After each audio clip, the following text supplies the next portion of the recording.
Today's jet transport engines are the most reliable and powerful aircraft engines ever developed.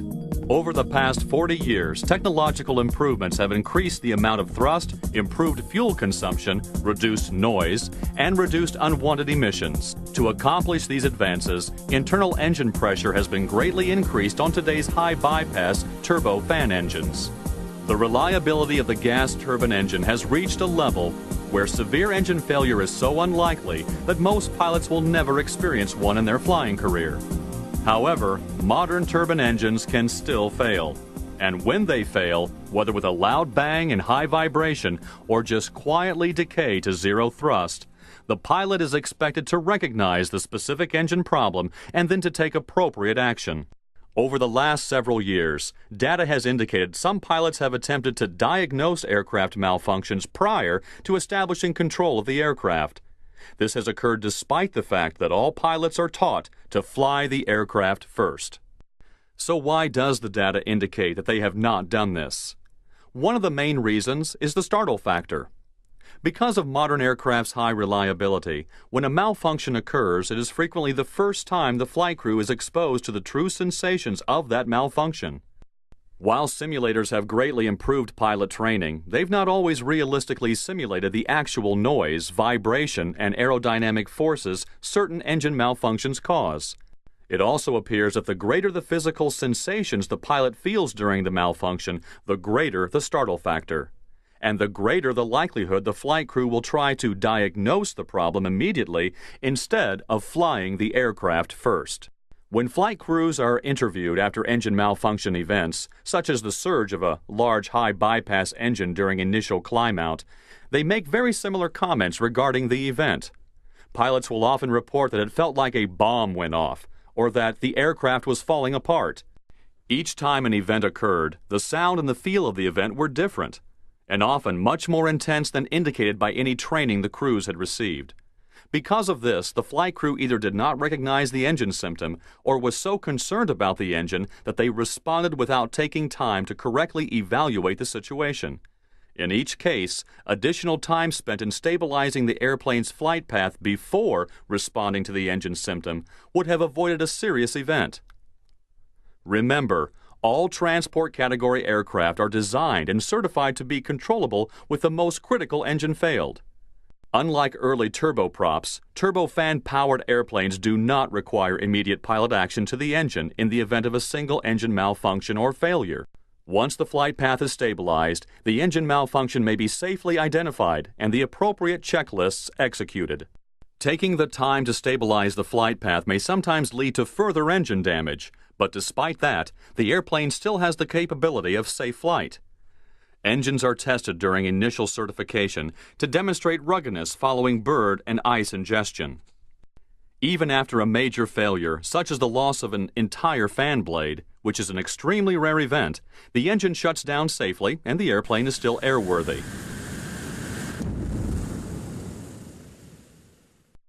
Service history of fleet aircraft verifies that there are generally no engine failures requiring an instant engine shutdown in order to maintain airplane safety, and that continuing a takeoff after an engine failure at V1 is safer than rejecting the takeoff. So, the capability to recognize turbine engine malfunctions must be learned. But how? The objective of this video is to provide pilots with information to help them recognize and identify various engine malfunctions that have led to inappropriate crew responses and accidents in the past. These malfunctions include fire warnings, tailpipe fires, bird strikes, vibration, engine surge, severe engine damage, and slow power loss. In each case, the first priority is to employ the basic stick and rudder inputs necessary to maintain aerodynamic control of the aircraft. Remember, fly the airplane and then identify and respond to the engine malfunction when time permits. Fire warnings result from excessively high temperature in the space between the engine casings and cowling or from fire detection system malfunctions. The heat source may be an actual fire around the engine, an engine failure allowing core air to escape through a hole in the casings, or a leak of hot air from a bleed duct. Whenever a fire warning occurs, the first priority must be to fly the airplane. Once the airplane is stabilized, attention should then be directed toward execution of the appropriate checklist.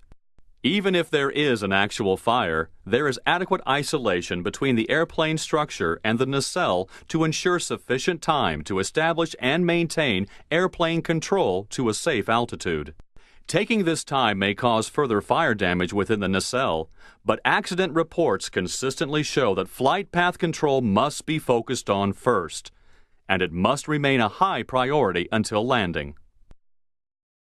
Engine torching, or tailpipe fires, mostly occur during an abnormal engine start, but they may also occur after shutdown or during other ground operations. Although there may be no cockpit engine instrument indication, these events can be very spectacular when viewed from the ramp or cabin, and have been confused with an actual engine fire. The torching may be of short duration or it may last for several seconds. Note that the flame is confined to the tailpipe. Flames may turn upward and threaten the wing if no airflow is maintained through the engine, and in some cases, an EGT increase may be indicated on the flight deck. Simply cutting fuel flow while continuing to motor the engine normally extinguishes the flames. The flight crew depends on ground personnel to identify engine torching. If you are told of an engine fire without any flight deck indications of a fire, follow the engine torching procedure as outlined in your flight manual. This procedure will direct you to motor the engine and extinguish the flames. The regular fire procedure will not. Do not perform the engine fire procedure unless a fire warning indication occurs. Executing the regular fire procedure may disable bleed air to the engine starter and prevent you from being able to motor the engine to blow out the tailpipe fire. There have been cases where flight attendants or passengers have initiated evacuations due to engine torching. These unnecessary evacuations can be minimized by prompt flight deck and cabin crew coordination to provide passengers with pertinent information and to alleviate their concerns. Bird strike is a concern for every pilot. The birds may be observed by the flight crew, or the first indication of a bird ingestion may be an engine surge. Flocking birds are a particular concern since they can affect more than one engine. It may be difficult to see the birds and to know how many engines have ingested birds. V1, rotate. Birds. I check the birds. Come on, baby. Keep flying. Keep going now. Keep flying. Positive rate. Yeah.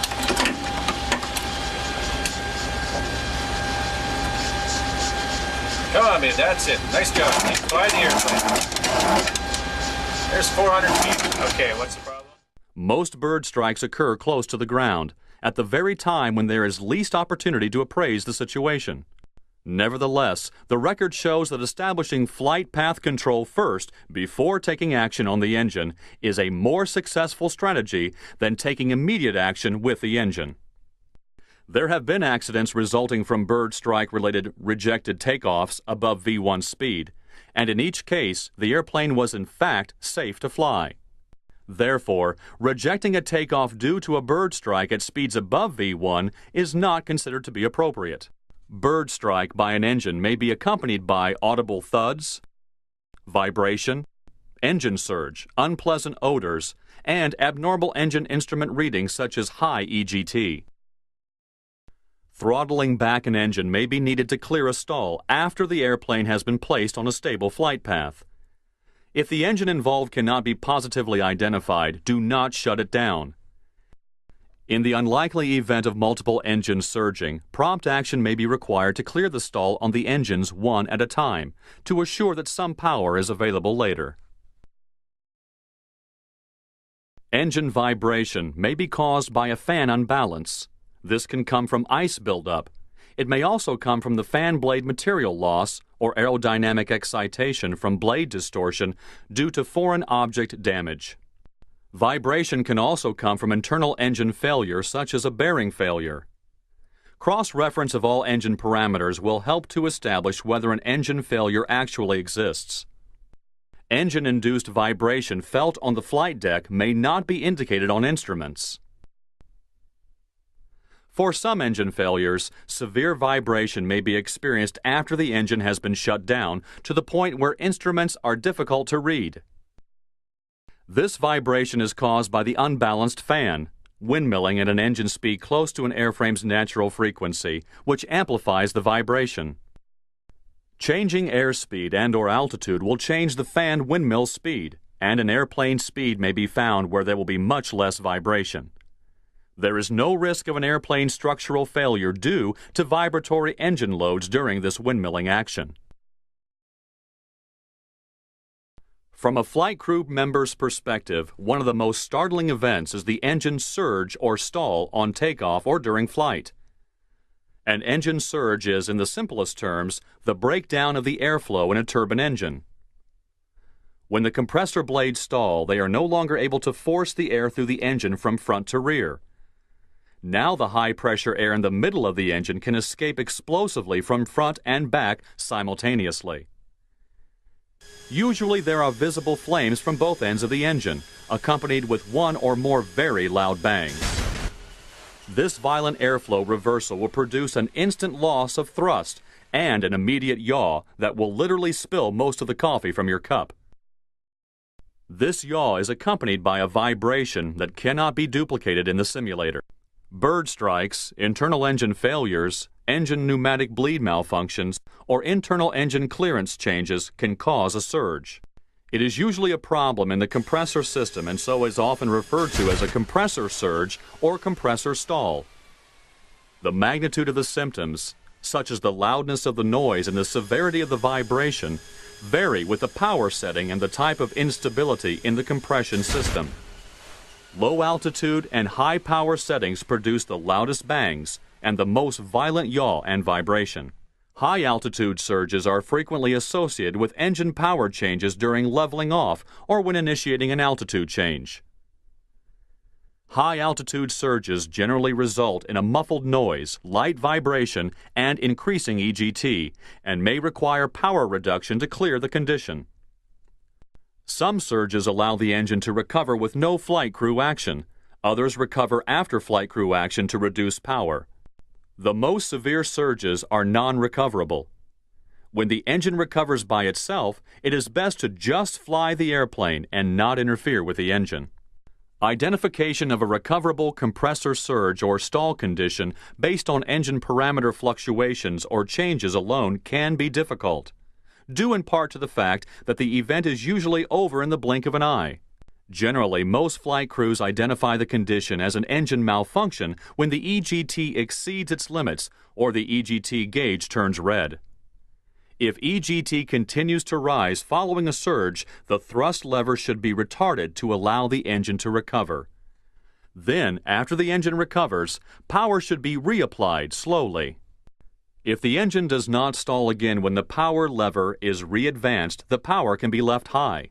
If the engine stalls again with the reapplication of power lever input, the power setting may need to be left at a lower power or idle condition. Continue to fly the airplane to ensure the indications return to normal. If the engine does not recover or the EGT remains out of limits, then a shutdown of the engine may be the logical choice depending on the operational situation. Your flight manual and checklists identify the specific procedures to follow. Remember that an engine at idle still provides power for airplane systems and creates less drag than if shut down. There have been numerous occasions where a high-power compressor surge has occurred during the takeoff roll or initial climb-out, and the flight crew was notified by the tower that an engine was on fire. As a result, the flight crews accomplished the engine fire checklist and shut down the engine, even though there was no fire warning enunciated in the cockpit. The tower saw fire out the inlet and tailpipe, and their information regarding seeing flames outside the engine was correct. But an engine shutdown was not necessary since this was not actually an aircraft fire. While the likelihood of high-power engine surge is rare, the startle factor associated with loud bangs and airplane vibration has led to instances of inappropriate action such as rejecting the takeoff after the V1 speed, shutting down the wrong engine, improperly executing the failure climb profile, or failing to comply with established ground tracks to clear rising terrain. Only take action to address the surge after stabilizing the flight path.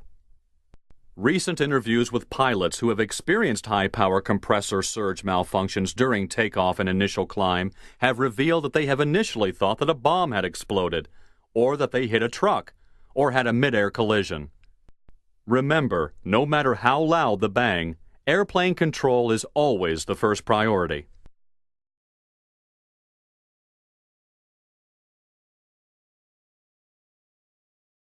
In the event of a major internal engine failure resulting in severe engine damage, there may be a variety of symptoms on the flight deck. Fire warnings, engine surge, vibration, high EGT, fluctuating RPM, oil system parameters out of limits, and thrust loss. Any one of these symptoms alone could be from a more benign malfunction, but multiple symptoms are a good indication of severe engine damage, and visual inspection by the cabin crew can be very helpful in confirming this. Visual symptoms may include flames, smoke, or visual damage to engine cowlings. It may not be possible to distinguish initially between an engine surge without damage and one accompanying severe damage. The symptoms of the two kinds of events can be very similar, and from an operational standpoint, it is not important to know immediately which of the two has occurred. If it does become necessary to shut down the engine, wait until you positively identify the engine you select as actually being the malfunctioning engine. It should be noted that even an engine which may show signs of visible damage and visible flames may very well be producing useful power necessary for initial climb out. Again, the first priority is to fly the airplane, not the engine. After you have positive control of the aircraft's flight path, then identify and secure the affected engine when time permits. Diagnosis of exactly what caused the engine problem is neither necessary nor safe if it diverts resources from flying the airplane.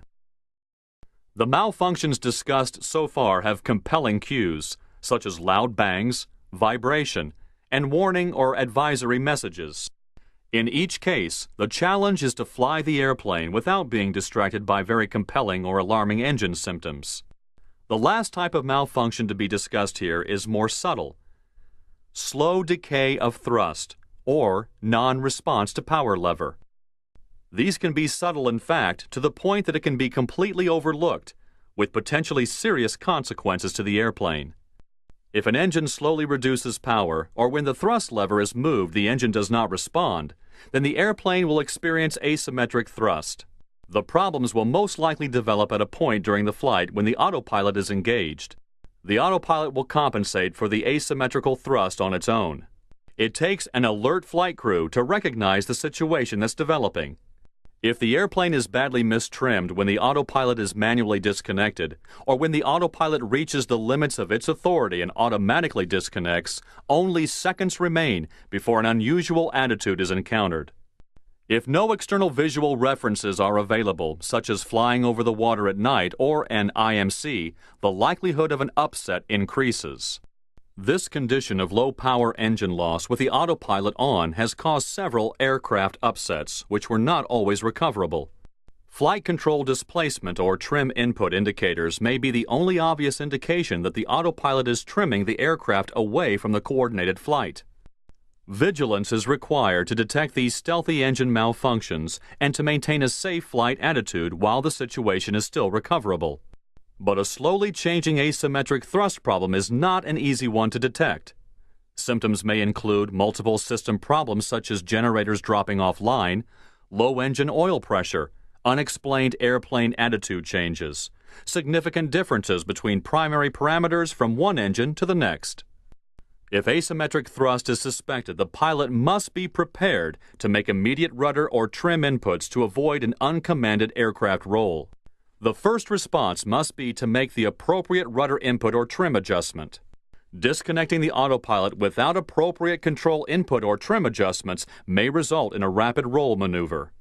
Different aircraft from different airframe manufacturers display different types of indicators to the pilot regarding the amount of trim the autopilot may be adding to the system. Consult your flight manual and training department to gain a full understanding of how your particular aircraft provides visual, audible, or tactile indications of the amount of trim being added by the autopilot. The sequence of events and severity of symptoms experienced during an engine malfunction may vary from the events shown in this video and from those experienced in a simulator. Engine malfunctions vary from one event to the next. The failures shown here were selected as relatively severe, but not the most severe that have ever occurred. Simulation of failures may be limited by simulator capability, which may not permit realistic levels of noise and vibration symptoms. Industry is currently addressing these concerns to enhance the simulation realism for such failures. This video is intended to provide general information on the characteristics of some high bypass engine failures and malfunctions. It is not intended to be an in-depth study of all possible engine failure modes. Specific remedial action to be taken in the event of an engine failure is published in the Airplane Flight or Operating Manual.